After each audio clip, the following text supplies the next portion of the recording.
Hey, what's going on YouTube? This is SEO0320 representing JDS. So I'm back again for another review. Last week I was blessed with the ability of being able to go and see at the Warner Bros. Theater in Washington, D.C. The movie Alpha. This was actually directed by Albert Hughes. Albert Hughes, he directed Book of Eli, but he also was a producer for Menace to Society, From Hell, Dead Presidents, and a couple other notable different feats. But with this one, I really wasn't particularly hyped for it. I kind of thought this wasn't gonna go the way that I was thinking. I was like, this looks like okay. The first teaser kind of engulfed me for a little bit, but I was like, I don't know. And if you haven't seen my reaction already, I love this film. I actually thought it was engaging. I thought that they did a great job of having me have a focal point with the main character, but at the same time, everything that was happening behind him, it kept me wanting to make sure that he is going to survive as much as the wolf that was accompanying him throughout this entire engagement of this survival feat that is Alpha. So let's go ahead and break it down. So when it comes to the visual effects, I think that they did a really good, smart job with it. A lot of visual effects came into a lot of the different falls and things that you really practically can't do. I think they used really smart CG. There was this one moment where you saw a whole group of mammoths, and I'm not sure if actually that was real. They could have put tusk on or CG in tusk, but I think they weren't real. But I saw a group of mammoths just walking across like it wasn't anything. There's this one shot where there's a fight scene that's happening and it's in the dark, and I was like, I saw the eyes, and I was like, all of a sudden just kind of appeared, and I think that they did a really good job of making me feel danger without making it feel like this is a fake kind of danger, you know what I'm saying? And I think they did a really good job about that. But one of the biggest things about this film that I think was most captivating was the scope. There's a lot of different elaborate camera angle usage, choreography that the main characters were actually, because in the very beginning of the movie, you see them going into this V, and you don't know where it's actually really going until you see the other side of it. It's like there's a whole bunch of herd of buffalo, and they're going and charging through. The only thing I could see that does a really good job of angles like that would be Game of Thrones. Game of Thrones, they're on movie quality all the time, and I think that whoever they got for the cinematography for a lot of these shots were it was just great.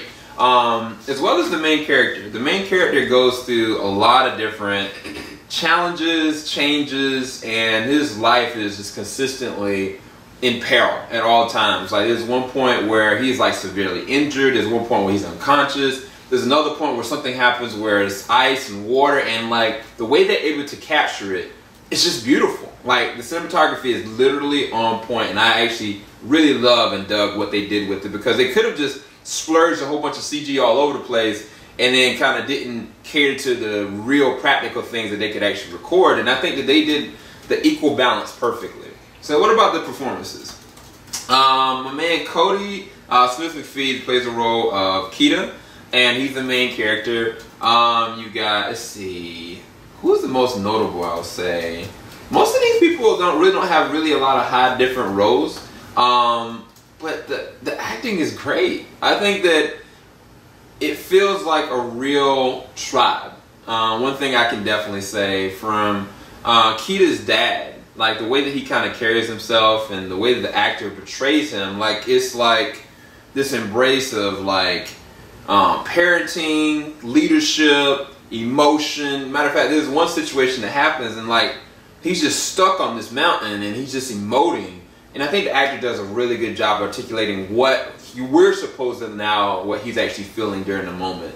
Kita, man, Cody nails it. I think that there's this one moment where he's on the side of a mountain, and I'm legit thinking he's about to die, because the actor, it's rain and stuff pouring on him, and he's barely holding on for dear life. And I was like, he is acting this so well.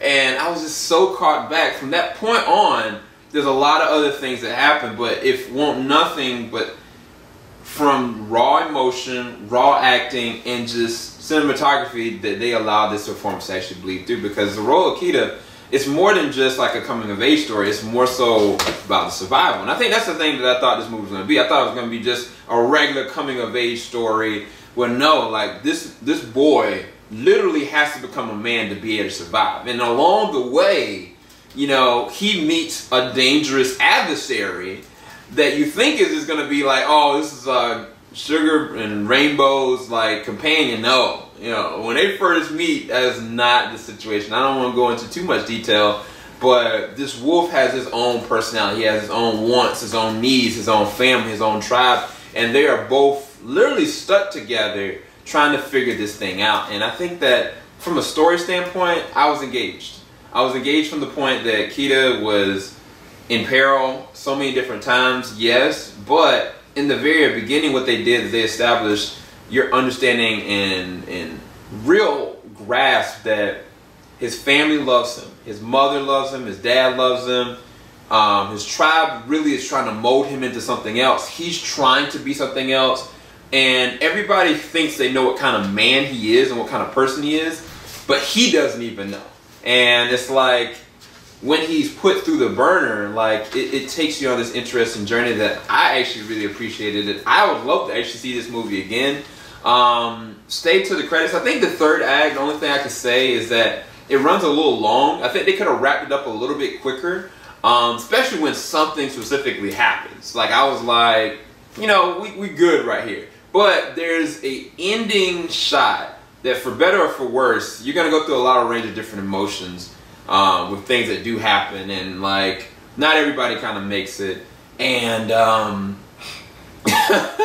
it's really beautiful. I think the way that they ended it is very beautiful. It really feels like a picture and a staple as what this era was and what people needed to be to survive based on the universe that this movie created. And I actually really appreciated the movie. I thought it was worthy of an 8.5 out of 10. I actually really enjoyed it. Definitely recommend you check it out. I think the score was actually pretty decent as well. There's a lot of decent moments where you felt levels of fear, levels of joy, excitement, but more than anything, like, you just really want them to make it. You want this wolf and this boy to actually make it, and eventually it goes from, instead of a boy and a wolf, it's really a man and his companion trying to survive. And I think that's one of the biggest things that I think the director really wanted to try to establish through this film. But hopefully y'all enjoy this review. Keep it locked. JVS, we ain't gonna stop. Have a blessed night. Make sure you let me know if you want me to do a spoiler review for this, guys. Peace. Call me the wingman, cause I'm on his team. Higher than the flyest spaceship you ever seen. Hotter than the sunbeam, cause it's so real. Call him Mr. Wonderful.